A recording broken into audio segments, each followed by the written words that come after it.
وجہ ہے کہ آج ایک بچی خودکشی کرتے ہوئے اپنے ماں باپ سے گفتگو کی اور مجھے سنانے والوں نے وہ سنایا تو میرے روح یعنی کانپ گئی اور مجھے دل میں ایک عجیب سی کیفیت پیدا ہو گئی کہ کوئی بچی اپنے گھر والوں کو یہ کہتی ہے کہ اب مجھے دنیا میں رہنے کا کوئی حق نہیں ہے اور میں اس بات سے جا رہی ہوں کہ مجھے آپ نے جس زندگی دی تھی وہ زندگی میرے لیے مسائل پیدا کر دیے ہیں۔ خودکشی اس کا علاج نہیں ہے۔ ایک غیر مسلم کے ساتھ آپ کے گھر کی بچی جا کے خودکشی کر رہی ہے۔ آج یہ حال ہو گیا ہے کہ آج ہمارے بچیاں غیروں کے ہاتھوں میں ہیں۔ میرے عزیز دوستوں، موجودہ حالات میں جہاں ہم کو اپنے گھروں کو درست کرنا بھی ضروری ہے، آج آپ نے رستے میں بھی ہمارا ذکر ہو رہا تھا، آج ہمارے گھروں کا جو حال دین کی وجہ سے، دین نہیں ہونے کی وجہ سے، دین سے غفلت کی وجہ سے آج یہ حال ہو گیا ہے کہ آج ہمارے بچیاں غیروں کے ہاتھوں میں ہیں۔ آپ نے اخبار نہیں پڑھا، آپ نے اس میں واٹس ایپ گروپ میں نہیں دیکھا کہ افسوس ہوتا ہے ایک غیر مسلم کے ساتھ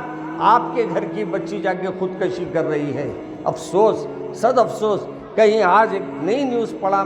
مجھے حیرت ہوئی کہ ہمارے گھروں میں جہاں اللہ کے رسول صلی اللہ علیہ وسلم نے فرمایا میرے حکم کے مطابق جیو، وہاں آج ہم اللہ کے رسول کے حکم کو نکال کر بازو رکھ دیے ہیں اور اللہ کے حکم کا نام لیتے ہیں اور کام دنیا داری کا کرتے ہیں، دنیا والوں کو خوش کرنے کا کرتے ہیں۔ یہی وجہ ہے کہ آج ایک بچی خودکشی کرتے ہوئے اپنے ماں باپ سے گفتگو کی اور مجھے سنانے والوں نے وہ سنایا تو میرے روح یعنی کانپ گئی اور مجھے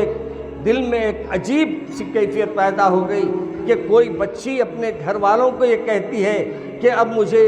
دنیا میں رہنے کا کوئی حق نہیں ہے اور میں اس بات سے جا رہی ہوں کہ مجھے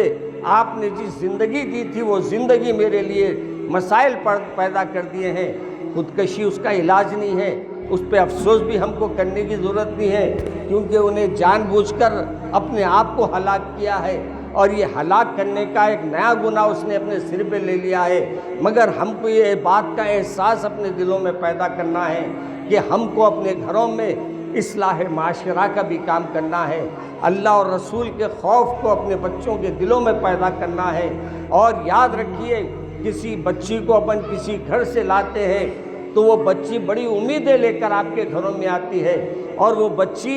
آپ کو اپنے ماں باپ کا درجہ دینا چاہتی ہے، اگرچہ آپ اگر اس کو پسند نہیں کرتے ہیں، اگرچہ وہ آپ سے کچھ یعنی گفتگو صحیح نہیں کرتی، مگر آپ کا یہ کام ہے کہ آپ اخلاق بتائیں، آپ اس کو اچھا سلوک کریں، آپ اچھا اس کے ساتھ محبت کا معاملہ کریں۔ میرے رسول نے نہیں دیکھا کہ میرے رسول پر پتھر پھینکے جاتے تھے، میرے رسول پر کچرے ڈالے جاتے تھے، میرے رسول کو نئے نئے تکالیف دی جاتی تھی، لیکن میرے پیارے رسول صلی اللہ علیہ وسلم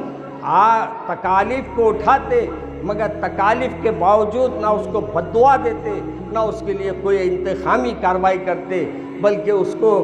کو اللہ کے رسول صلی اللہ علیہ وسلم اس کے جا کے اس کی مزاج پوچھتے ہیں۔ جو کچرا ڈالتے ہیں آپ اس کے پاس جا کر مزاج پوچھ رہے ہیں، اس کی کیفیت لے رہے ہیں اور پوچھ رہے ہیں کہ بتاؤ کیسے ہے، میں نے سنا تم بیمار ہے، میں تمہارے بیمار پرسی کرنے کے لیے آیا ہوں۔ میرے عزیز دوستو، بتاؤ میرے آقا نے آپ کو اور مجھے کیا درس دیا؟ اگر کوئی مجھے تکلیف بھی دیتا ہے تو ہمارا کام یہ ہے کہ اس کے ساتھ حسن سلوک کرے، اچھا سلوک کرے، اس کے ساتھ محبت سے پیش آئے اور اس کے ساتھ اپنی محبت کا اظہار کرتے رہے۔ یاد رکھیے، کتنا ہی سخت دل کیوں نہ ہو، ایک نہ ایک دن اللہ اس کو ہدایت دے ہی دیتا ہے۔ ہم بھی اپنے گھروں میں اپنے بچوں کے ساتھ اپنی آنے والی بچیوں کو بھی اپنی بیٹی تصور کریں۔ اپنی بیٹیوں کو جب آپ باہر دیتے ہیں، ان کی طلب پہ تو آپ تڑپ جاتے ہیں،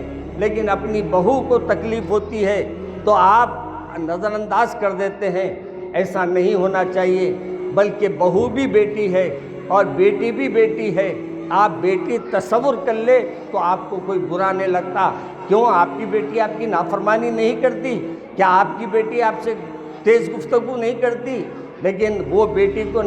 معاف کر دیا جاتا ہے کیوں اپنا خون ہے، اور وہ دوسری جو آتی ہے اس کے بارے میں یہ خیال رہتا ہے کہ وہ میرا خون نہیں ہے۔ میاں خون تو سب کا ایک ہے۔